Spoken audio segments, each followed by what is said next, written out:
Hello दोस्तों, एक बार फिर से स्वागत है आपका आरएम स्टडी पॉइंट में। आज हम नेशनल इकोनॉमिक सर्वे का जो क्वेश्चन है उसका देखेंगे। प्रैक्टिस सेट यह 21 है। चलिए देखते हैं पहला क्वेश्चन। लिखा गया है कि आर्थिक समीक्षा 2022-23 को संसद में कब प्रस्तुत किया गया। ये आप जानते ही हैं कि 31 जनवरी 2023 को यह प्रस्तुत किया गया था। अगला क्वेश्चन है कि भारत का पहला आर्थिक समीक्षा संसद में कब पेश किया गया था। तो ये 1950 से 51 में किया गया था। अगला क्वेश्चन है कि आर्थिक समीक्षा 2022-23 के अनुसार वित्त वर्ष 2023-24 के लिए कितना आर्थिक वृद्धि दर अनुमानित की गई है। तो ये 6.0 से 6.8% अनुमानित है। अगला है कि आर्थिक समीक्षा के अनुसार वर्ष 2022-23 के लिए जीडीपी का कितना प्रतिशत राजकोषीय घाटा का अनुमान लगाया गया है। ये सारे क्वेश्चन जो बहुत ही इम्पोर्टेंट है। ये राजकोषीय घाटा वाला आपको याद रखना है, ये 6.4% है। अगला है कि आर्थिक समीक्षा 2022-23 को कुल कितने अध्यायों में बांटा गया है। तो ये टोटल 12 अध्याय हैं। अगला क्वेश्चन कि आर्थिक समीक्षा 2022-23 के अनुसार 15 वर्ष और उससे अधिक आयु के लिए शहरी बेरोजगारी दर सितंबर 2021 तक कितना प्रतिशत हो गई थी। तो ये 7.2% हो गई थी। अगला क्वेश्चन है कि क्रम शक्ति समता पीपीपी के अनुसार भारत दुनिया की डैश सबसे बड़ी अर्थव्यवस्था है और विनिमय दरों में डैश सबसे बड़ी अर्थव्यवस्था है। तो ये तीसरी जो है सबसे बड़ी अर्थव्यवस्था भारत दुनिया की तीसरी बड़ी अर्थव्यवस्था और विनिमय दरों में यह 5वीं सबसे बड़ी अर्थव्यवस्था है क्रम शक्ति समता के अनुसार। अगला क्वेश्चन है कि आर्थिक समीक्षा के अनुसार सरकार ने घरेलू आपूर्ति को सुनिश्चित करने और महंगाई रोकने के लिए कौन सी रणनीति अपनाई है। तो इसमें याद रखना है कि गेहूं के निर्यात पर रोक लगा दिया गया है, कपास पर सीमा शुल्क माफ़ कर दिया गया है और प्रमुख कच्चा माल फेरो निकल कोकिंग कोल इत्यादि पर आयात शुल्क घटाकर 0 पर कर दिया गया है। अगला क्वेश्चन देखेंगे, ये इसमें सभी के सभी सही हैं।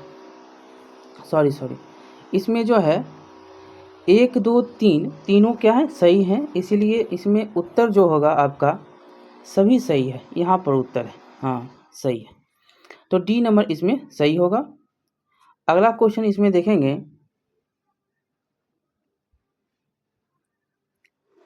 अगला क्वेश्चन है कि आर्थिक समीक्षा 2022-23 के अनुसार विश्व के विभिन्न क्षेत्रों में भारत का स्थान सही सुमेलित कीजिए। तो देखेंगे हम, तो 1 का पी मतलब कि दूध उत्पादन में क्या है, पहला है। कच्चा इस्पात का उत्पादन में यह दूसरा है और विदेशी मुद्रा भंडार में यह छठा है और मांस उत्पादन में यह 8वां है। इस प्रकार से बी नंबर में मिलान है सही। अगला क्वेश्चन है कि भारत कब तक शून्य कार्बन उत्सर्जन का लक्ष्य हासिल करने के लिए नेट जीरो का संकल्प पारित किया है। तो ये 2070 तक, सी नंबर उत्तर है। अगला क्वेश्चन है कि आर्थिक समीक्षा 2022-23 में विभिन्न देशों का नेट जीरो उत्सर्जन का लक्ष्य वर्णित है, जिसमें ब्रिटेन अमेरिका का लक्ष्य वर्ष क्या है। तो ये 2050 तक है। कितना है, 2050। अगला क्वेश्चन कि आर्थिक समीक्षा 2022-23 के अनुसार भारत कब तक गैर जीवाश्म ईंधनों से 50% संचयी विद्युत ऊर्जा स्थापित क्षमता हासिल करने का लक्ष्य रखा है। तो ये रखा है 2030 तक। ठीक है। अगला क्वेश्चन है कि निम्नलिखित कथन पर विचार करिए। इसमें पहला है कि 2023 से 27 तक 14,500 से अधिक पीएम श्री स्कूलों का निर्माण किया जाएगा। दूसरा है कि असंगठित कामगारों का एक राष्ट्रीय डेटाबेस बनाने के लिए ई श्रम पोर्टल विकसित किया जाएगा। तो उत्तर इसमें आपका हो जाएगा केवल एक, जो 2023 से 27 तक 14,500 से अधिक पीएम श्री स्कूलों का निर्माण होगा। अगला क्वेश्चन है कि आर्थिक समीक्षा 2022-23 के अनुसार स्वास्थ्य क्षेत्र पर केंद्र एवं राज्य सरकार का अनुमानित व्यय बढ़कर कितना प्रतिशत हो गया है? तो ये 2.1% टोटल हो गया है। अगला क्वेश्चन है कि आर्थिक समीक्षा 2022-23 के अनुसार भारत को कब तक ऊर्जा स्वतंत्र राष्ट्र बनाने हेतु राष्ट्रीय हरित हाइड्रोजन मिशन की शुरुआत की गई है? तो ये 2047 तक, ठीक है, बी नंबर उत्तर होगा। अगला क्वेश्चन है कि 16 नंबर है कि राष्ट्रीय हरित हाइड्रोजन मिशन द्वारा वर्ष 2030 तक कम से कम कितना मिलियन मीट्रिक टन MMT की वार्षिक हरित हाइड्रोजन उत्पादन क्षमता विकसित कर लिया जाएगा? तो ये 5 MMT होगा, सी नंबर उत्तर। अगला क्वेश्चन है कि आर्थिक समीक्षा 2022-23 के अनुसार निम्नलिखित में से कौन सा कथन सत्य है? तो इसमें देखेंगे तो भारत विश्व का दूसरा सबसे बड़ा मोबाइल फ़ोन निर्माता, विश्व में सबसे ज़्यादा जैविक कृषि जो है जैविक किसान वाला देश भारत, ये दोनों सही हैं, 1 और 2 सही है। अगला क्वेश्चन है कि आर्थिक समीक्षा 2022-23 के अनुसार भारत में वन और वृक्ष के आवरण का कार्बन स्टॉक सबसे अधिक किस राज्य में? तो ये है अरुणाचल प्रदेश में। अगला क्वेश्चन है कि आर्थिक समीक्षा 2022-23 के अनुसार भारत दुनिया का डैश सबसे बड़ा विदेशी मुद्रा भंडार धारक देश है? तो ये है 6वां, ठीक है। अगला है कि आर्थिक समीक्षा 2022-23 के अनुसार दिसंबर 2022 के अंत तक भारत के पास कितना बिलियन अमेरिकी डॉलर विदेशी मुद्रा भंडार था? तो ये था 562.7 बिलियन डॉलर। अगला क्वेश्चन है कि आर्थिक समीक्षा 2022-23 के अनुसार सितंबर 2022 के अंत तक भारत पर विदेशी ऋण कितना बिलियन अमेरिकी डॉलर था? तो ये था 610.5 मिलियन डॉलर। अगला क्वेश्चन कि आर्थिक समीक्षा 2022-23 के अनुसार निम्नलिखित में से कौन सा कथन सत्य है? तो इसमें देखेंगे तो भारतीय रेलवे विश्व का चौथा सबसे बड़ा नेटवर्क और भारतीय रेल मार्ग का कुल विस्तार 68,031 किलोमीटर, ये दोनों कथन सत्य हैं। अगला क्वेश्चन है कि प्रथम अग्रिम अनुमान 2022-23 के अनुसार कितना मिलियन टन कुल खाद्यान्न का उत्पादन किया गया? तो ये किया गया है 315.7 मिलियन टन, ठीक है। अब अगला क्वेश्चन देखेंगे इसमें कि आर्थिक समीक्षा 2022-23 के अनुसार वित्त वर्ष 2021-22 में कृषि और संबंधित क्षेत्र में कुल कितना प्रतिशत वृद्धि देखी गई? तो ये देखा गया 3%, ठीक है। अगला क्वेश्चन है कि आर्थिक समीक्षा 2022-23 के अनुसार निम्नलिखित में से कौन सा कथन सत्य है? तो इसमें सत्य देखेंगे तो देश में कुल 17.2 लाख GWH विद्युत का उत्पादन हुआ और कुल विद्युत उत्पादन में अक्षय ऊर्जा का योगदान 27.5%, दोनों कथन इसमें सही हैं, सी नंबर उत्तर होगा। अगला कि आर्थिक समीक्षा 2022-23 के अनुसार अप्रैल से सितंबर 2022 तक भारत में FDI निवेश करने वाले शीर्ष देश कौन? तो ये है आपका सिंगापुर, मॉरिशस और UAE, सी नंबर उत्तर होगा। अगला क्वेश्चन कि वित्तीय वर्ष 2022-23 में सबसे ज़्यादा FDI किस क्षेत्र में आया?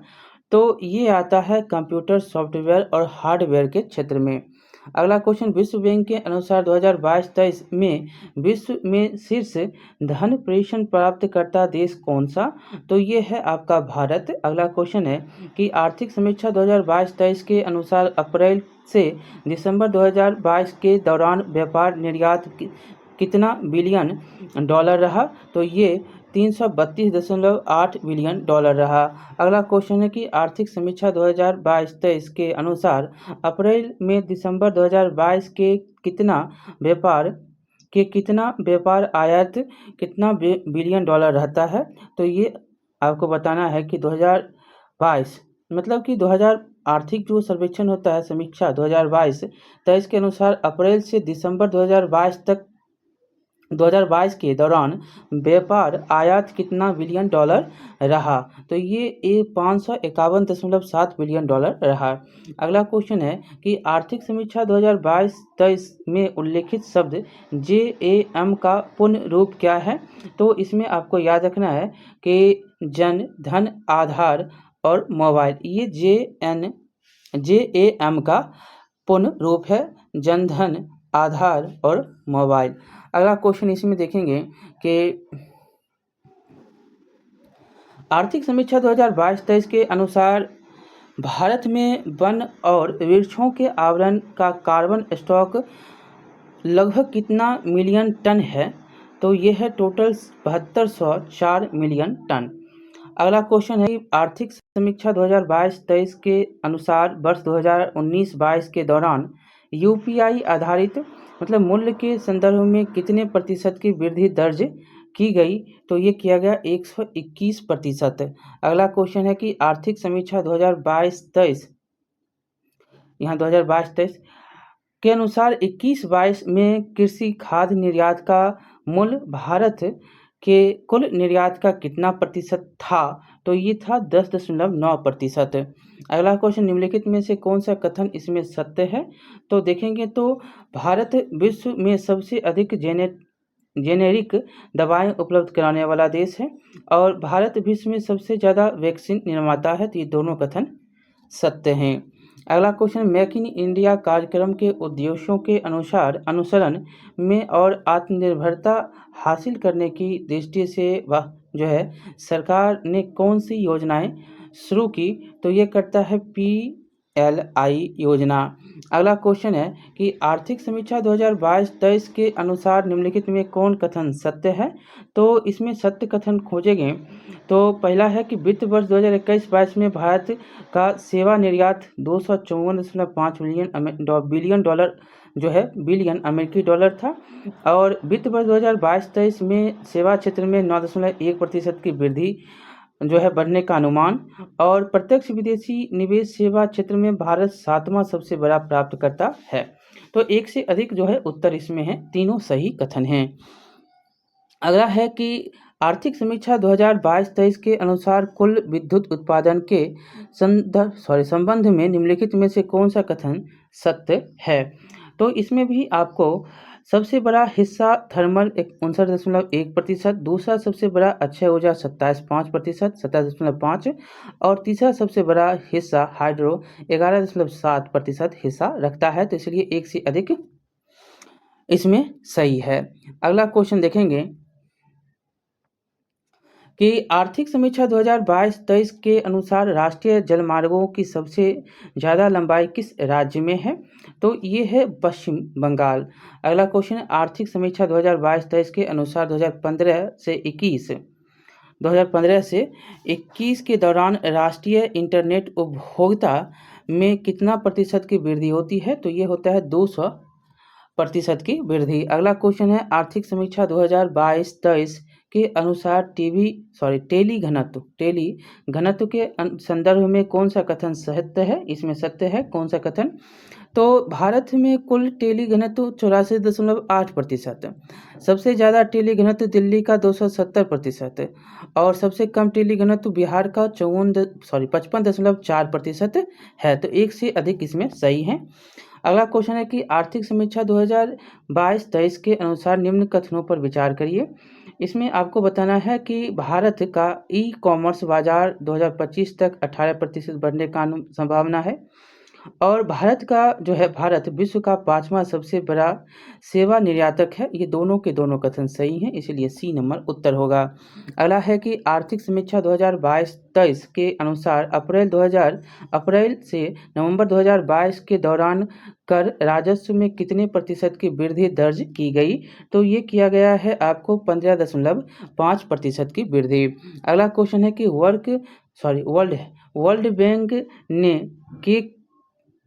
वर्ल्ड बैंक के द्वारा वित्त वर्ष 2023 के लिए भारत का विकास दर कितना प्रतिशत अनुमान लगाया गया है, तो 6.9% अनुमान है। अगला क्वेश्चन है कि आर्थिक समीक्षा 2022-23 के अनुसार पिछले 6 वर्षों से भारतीय कृषि क्षेत्र में कितने प्रतिशत की औसत वार्षिक वृद्धि दर प्रगति कर रहा है?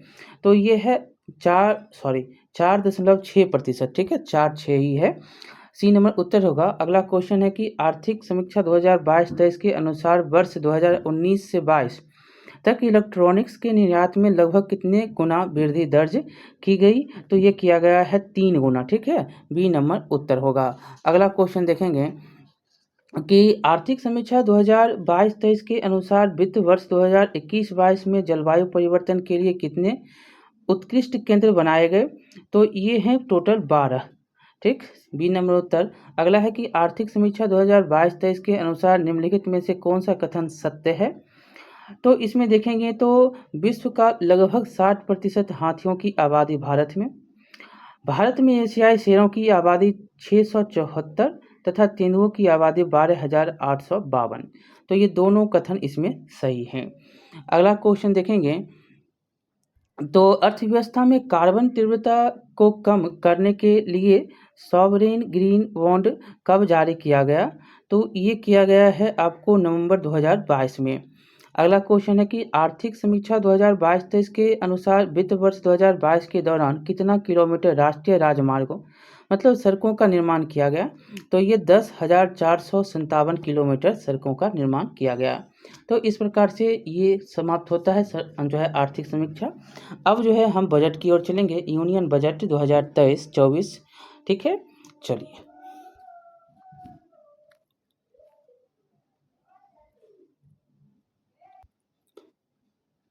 इसका पहला क्वेश्चन देखिएगा कि केंद्रीय बजट 2023-24 निम्न में से किनके द्वारा 1 फरवरी 2023 को संसद में पेश किया गया? तो ये निर्मला सीतारमण है। ए नंबर उत्तर होगा। ये वित्त। यहाँ पर दूसरा क्वेश्चन देखिएगा कि भारत सरकार द्वारा वित्तीय वर्ष 2023-24 के लिए कितनी धनराशि बजट जो है धनराशि का बजट पेश किया गया है? तो टोटल है 45,03,97 करोड़ रुपये। अगला क्वेश्चन है कि केंद्रीय बजट 2023-24 के अनुसार चालू वित्त वर्ष में भारत की आर्थिक विकास दर कितना प्रतिशत रहने का अनुमान लगाया गया? तो ये 7%। अगला है कि केंद्रीय बजट 2023-24 के अनुसार भारत का कुल राजस्व व्यय रेवेन्यू एक्सपेंडिचर अनुमानित कितना है? तो ये है आपको 35,21,36 करोड़ रुपये।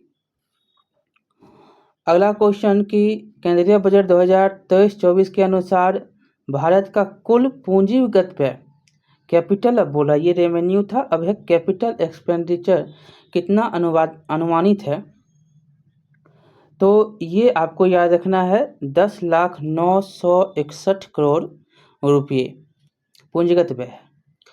और अगला के देखेंगे तो केंद्रीय बजट 2023-24 के अनुसार भारत का कुल राजस्व प्राप्ति रेवेन्यू जो है रेवेन्यू रिसिप्ट कितना है?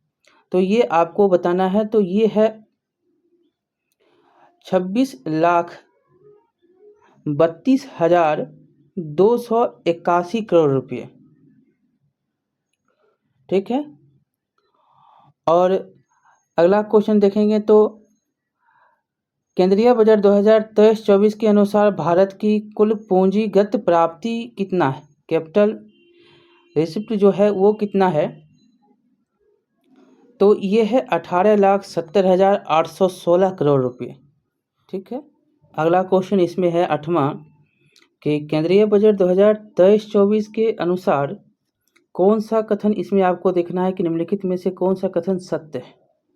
तो राजकोषीय घाटा जो है फिजिकल डेफिसिट देखेंगे तो जीडीपी का 5.9% अनुमानित है, और राजस्व घाटा रेवेन्यू डेफिसिट देखेंगे तो ये 2.9% अनुमानित है जीडीपी का, और प्राथमिक घाटा जो प्राइमरी डेफिसिट जो है यह आपको जीडीपी का 2.3% अनुमानित है। ये तीनों के तीनों कथन क्या हैं? सत्य हैं, प्राइमरी वाला भी, रेवेन्यू वाला भी और फिजिकल वाला भी। तो इस प्रकार से आप देखेंगे तो तीनों के तीनों क्या हैं, सही है। उपयुक्त में से एक से अधिक होगा उत्तर। अब नम्मा है कि केंद्रीय बजट 2023-24 के अनुसार सूची 1 से सूची 2 को आप सम्मिलित करेंगे तो पहला आपको यहाँ पर मिलाना है राजकोषीय घाटा जो है वह कितना, तो राजकोषीय घाटा देखेंगे तो टोटल 17,86,816 करोड़ रुपये, और राजकोषीय घाटा ये था, राजस्व घाटा है 8,69,885 करोड़ रुपये, प्रभावी राजस्व घाटा है 4,99,867 करोड़ रुपये, और प्राथमिक जो घाटा है वो है 7,68,45 करोड़ रुपये। ये जो हैं ऐसे करके मिले ही हुए हैं एक के बाद एक, ठीक है।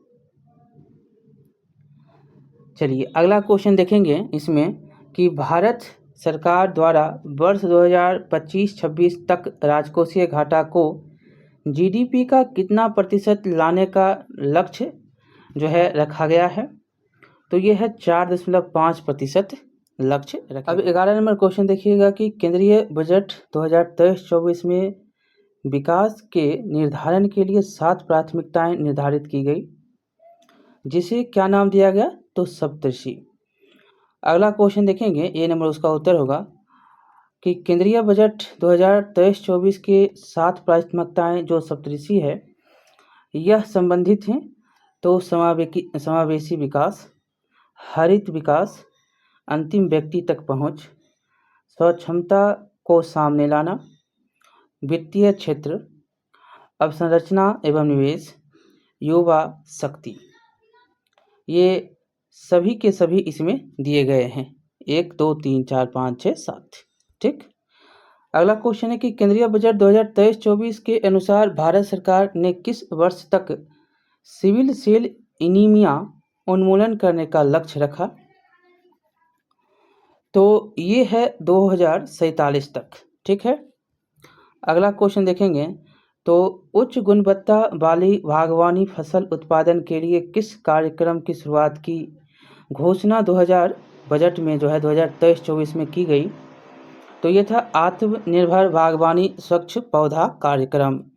अगला क्वेश्चन है कि भारत को मोटे अनाज मतलब श्री अन्न के लिए वैश्विक केंद्र बनाने के उद्देश्य से किस उत्कृष्टता केंद्र को बढ़ावा दिए जाने की घोषणा भारत सरकार द्वारा 2000 बजट के 2023-24 में किया गया, तो ये भारतीय मोटा अनाज या बाजरा अनुसंधान संस्थान हैदराबाद, ठीक है, सी नंबर उत्तर होगा। अगला है कि केंद्रीय बजट 2023-24 के अनुसार कितने नए नर्सिंग कॉलेज स्थापित किए जाएंगे, तो 157।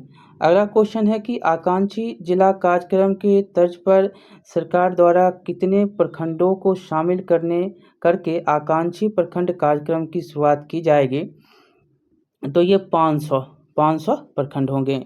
अगला क्वेश्चन है कि केंद्रीय बजट 2023-24 से संबंधित निम्न में से कौन सा कथन सत्य है, तो इसमें सत्य कथन देखेंगे तो पहला 6,000 करोड़ रुपए के निवेश से पीएम मत्स्य संपदा योजना की एक नई उप योजना शुरू की जाएगी। दूसरा कि बच्चों और किशोरों के लिए एक राष्ट्रीय डिजिटल पुस्तकालय की स्थापना की जाएगी, और पशुपालन, डेयरी और मत्स्य क्षेत्र के लिए 20 लाख करोड़ रुपए का ऋण का लक्ष्य रखा जाता है। तो ये तीनों के तीनों इसमें सही हैं, एक से अधिक उत्तर। अगला है कि अमृतकाल भारत @100 है, ठीक है, @100 तक की यात्रा के दौरान निम्न में से कौन सा 4 मौके रूपांतरित हो सकते हैं, तो ये है आपका महिलाओं के आर्थिक सशक्तिकरण, पीएम विश्वकर्मा कौशल सम्मान और पर्यटन, और है हरित विकास। ये 4 हैं, ठीक है, 1 2 3 4। अगला क्वेश्चन देखेंगे कि केंद्रीय बजट 2023-24 में निम्नलिखित में से किस योजना पर बजट आवंटन 66% से बढ़ाकर 79,000 करोड़ रुपये से अधिक कर दिया गया है? ऐसे आप 79,000 करोड़ रुपये इसको बोल सकते हैं, 79। अगला देखेंगे यहाँ पर जो है उत्तर में, तो उत्तर हो जाएगा इसका प्रधानमंत्री आवास योजना। इसको जो है 79,000 रुपये इसको कर दिया गया 66% से बढ़ाकर। अगला क्वेश्चन है कि भारतीय साझा पुरालेख निधान मतलब भारत श्री के संबंध में कौन सा कथन सत्य है? तो इसमें आपको यह एक प्रकार का डिजिटल पुरालेख या पांडुलिपि संग्रहालय। दूसरा, प्रथम चरण में 1 लाख प्राचीन पुरालेखों का डिजिटलीकरण करके इसमें स्थापित किया जाएगा। तीसरा, इसके लिए भारत सरकार द्वारा 1000 करोड़ रुपये उपलब्ध कराए जाएंगे। ये तीनों कथन सही हैं, एक से अधिक उत्तर। अगला क्वेश्चन है कि केंद्रीय बजट 2023-24 में प्रधानमंत्री PVGT विकास मिशन पर चर्चा की गई। यह निम्न में से किस वर्ग के सर्वांगीण विकास हेतु समर्पित है? तो यह है संवेदनशील जनजातीय समूह के लिए। अगला क्वेश्चन है कि केंद्रीय बजट 2023-24 में आई गॉट कर्मयोगी नामक नए प्लेटफॉर्म शुरू किया गया। इसका संबंध निम्न में से किससे है? तो ये है आपको एकीकृत ऑनलाइन प्रशिक्षण के लिए मंच के लिए, ठीक है। अगला क्वेश्चन कि केंद्रीय बजट 2023-24 में रेलवे के लिए कितने रुपये अब तक रेलवे में सर्वाधिक राशि की पूंजीगत निधि का प्रावधान किया गया? तो ये 2.40 लाख रुपये इसके प्रावधान इसमें किए गए हैं। अगला क्वेश्चन है कि केंद्रीय बजट 2023-24 में चर्चा में रहा शहरी अवसंरचना विकास कोष UIDF के संबंध में कौन सा कथन सत्य है? तो इसमें कथन देखेंगे तो इसका प्रबंधन राष्ट्रीय आवास बैंक द्वारा किया जाएगा। इसके लिए सरकार प्रतिवर्ष 10,000 करोड़ रुपये की धनराशि उपलब्ध कराएगी और इसका उपयोग टीयर 2 तथा टीयर 3 शहरों में अवसंरचना के निर्माण के लिए सार्वजनिक एजेंसियों द्वारा किया जाएगा। इसमें सभी के सभी सही हैं। अगला क्वेश्चन है कि भारत सरकार द्वारा कारोबारी सुगमता को बढ़ावा देने के लिए बजट 2023-24 में निम्न में से क्या निर्णय लिया गया है? तो 39,000 से अधिक अनुपालनों को कम करना और 3400 से अधिक विविध उपबंधों को अपराध की श्रेणी से हटाया जाना और जन विश्वास विधेयक संसद में पेश करना, ये सभी के सभी इसमें शामिल हैं। एक से अधिक उत्तर हो जाएगा। अगला है कि केंद्रीय बजट 2023-24 के अनुसार 5G सेवाओं पर आधारित एप्लीकेशन विकसित करने के लिए कितने लैब्स स्थापित किए जाएंगे? तो ये टोटल 100 लैब्स होगा, ठीक है। ए नंबर उत्तर होगा। अगला है कि केंद्रीय बजट 2023-24 में चर्चा में रहा लाइफ का संबंध निम्नलिखित में से किससे है? तो ये पर्यावरण के प्रति सजग जीवन शैली से इसका संबंध है। अगला क्वेश्चन है कि केंद्रीय बजट 2023-24 के अनुसार क्षेत्रीय हवाई कनेक्टिविटी में सुधार लाने के लिए कितने अतिरिक्त हवाई अड्डों का पुनरुद्धार किया जाएगा? तो ये 50 है, टोटल 50 हवाई अड्डा। अगला क्वेश्चन कि राष्ट्रीय हाइड्रोजन मिशन में मदद से 2030 तक कितना मिलियन मीट्रिक टन वार्षिक उत्पादन का लक्ष्य रखा गया? तो ये 5 मिलियन मीट्रिक टन है, MMT। अगला है कि राष्ट्रीय उर्वरकों की जगह वैकल्पिक उर्वरकों के प्रयोग को बढ़ावा देने के लिए किस योजना की शुरुआत की जाएगी? तो ये PM प्रणाम योजना है, PM प्रणाम योजना। अगला है कि चक्रीय अर्थव्यवस्था को बढ़ावा देने के उद्देश्य से गोवर्धन योजना के तहत कितने नए अपशिष्ट से आमदनी संयंत्र स्थापित किए जाएंगे? तो ये टोटल 500 है। कितना? 500। अगला क्वेश्चन कि केंद्रीय बजट 2023-24 में चर्चा किया गया मिष्टी पहल निम्नलिखित में से किससे संबंधित? तो ये है तटीय रेखा पर मैंग्रोव पौधारोपण संबंधित है मिष्टी पहल। अगला कि केंद्रीय बजट 2023-24 में चर्चित अमृत धरोहर योजना का संबंध किससे है? तो ये आपको आर्द्र भूमि एवं जैव विविधता से है। अगला क्वेश्चन है कि केंद्रीय बजट 2023-24 में चर्चित स्किल इंडिया डिजिटल प्लेटफॉर्म का लक्ष्य क्या है? तो इसका लक्ष्य देखेंगे तो पहला एमएसएमई सहित नियोक्ताओं को साथ जोड़ना, मांग आधारित औपचारिक कौशलबद्ध सक्षम करना और उद्यमता योजनाओं की सुलभता सुगम करना, ये सभी के सभी इसमें शामिल हैं। अगला क्वेश्चन है कि आज़ादी का अमृत महोत्सव के स्मरण स्वरूप अगले 2 वर्षों की अवधि 2025 तक मार्च 2025 तक के लिए किस नई लघु बचत योजना की शुरुआत की जाएगी? तो ये है आपका महिला सम्मान बचत प्रमाण योजना। अगला क्वेश्चन है कि केंद्रीय बजट 2023-24 में पर्यटन से संबंधित निम्न में से किसकी चर्चा की गई है? तो यह है आपका देखो अपना देश पहल, स्वदेश दर्शन योजना और है वाइब्रेंट विजिल प्रोग्राम। ये तीनों के तीनों हैं, सी नंबर उत्तर हो जाएगा। अगला है कि केंद्रीय बजट 2023-24 के अनुसार निम्नलिखित में से कौन सा कथन सत्य है? तो इसमें सत्य को खोजेंगे तो पहला है कि वर्ष 2022 में डिजिटल भुगतान के लेन देन में 76% की वृद्धि की तथा मूल्य में 91% की वृद्धि हुई और वरिष्ठ नागरिक बचत योजना के लिए अधिकतम सीमा को 15 लाख रुपये से बढ़ाकर 30 लाख रुपये कर दिया गया। 1, 2 दोनों सही है। अगला क्वेश्चन कि भारत विश्व स्टार्टअप के लिए सबसे बड़ा इकोसिस्टम है, तो ये कौन सा? तो ये तीसरा है, तीसरा नंबर पे। अगला क्वेश्चन है कि केंद्रीय बजट 2023-24 के अनुसार नई कर व्यवस्था में कितने लाख रुपये तक आय वाले व्यक्ति को कोई कर भुगतान नहीं करना होगा? तो ये हैं 7 लाख रुपये जिनके पास होंगे। अगला है कि केंद्रीय बजट 2023-24 के अनुसार व्यक्तिगत आयकर व्यवस्था में स्लैब की संख्या कितनी? तो ये है 5 स्लैब। कितना? 5 स्लैब। अगला क्वेश्चन कि केंद्रीय बजट 2023-24 के तहत विभिन्न योजनाओं पर खर्च का सही सुमेलित यहाँ पर करना है। तो हम देखेंगे एक का प्रधानमंत्री आवास योजना का क्या हो जाएगा? तो ये 60,000 करोड़ 60,000 करोड़ रुपये प्रधानमंत्री आवास योजना का, और जल जीवन मिशन का भी जो है 70,000 करोड़ रुपये और मनरेगा का 79,590 करोड़ रुपये, तीनों के तीनों मिले हुए हैं। सी नंबर इसका उत्तर होगा।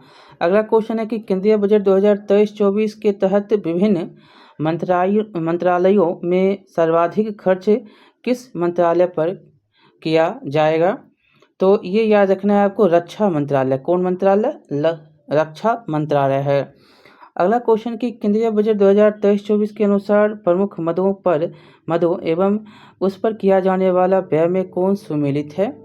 तो इसमें देखेंगे तो रक्षा पर 43 ऐसे 4,32,720 करोड़ रुपये है।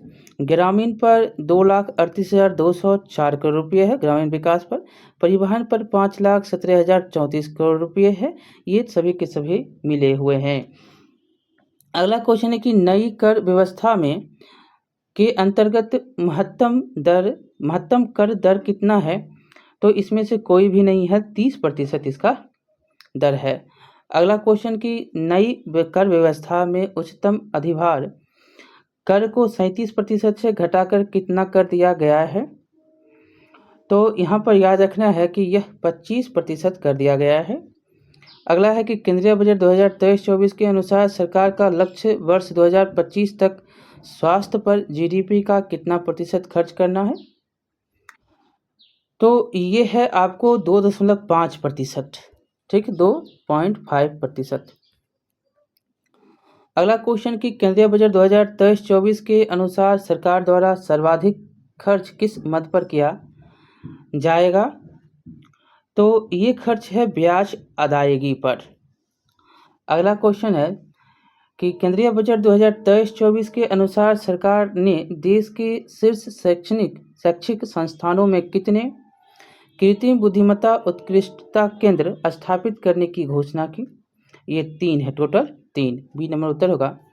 और इसका लास्ट क्वेश्चन है कि केंद्रीय बजट 2023-24 के अनुसार किस क्षेत्र के लिए डिजिटल पब्लिक इंफ्रास्ट्रक्चर का निर्माण किया जाएगा? तो ये कृषि है, ए नंबर उत्तर होगा। इस प्रकार से यह आपका बजट और सर्वे दोनों जो समीक्षा है, आर्थिक समीक्षा, ये दोनों समाप्त होते हैं। भारत का था। तो इस प्रकार से मिलते हैं अब हम अगले वीडियो में, जिसमें फॉरेस्ट रिपोर्ट का हम देखेंगे और उसके बाद भी जनगणना है बिहार का, उसका फिर से हम देखेंगे।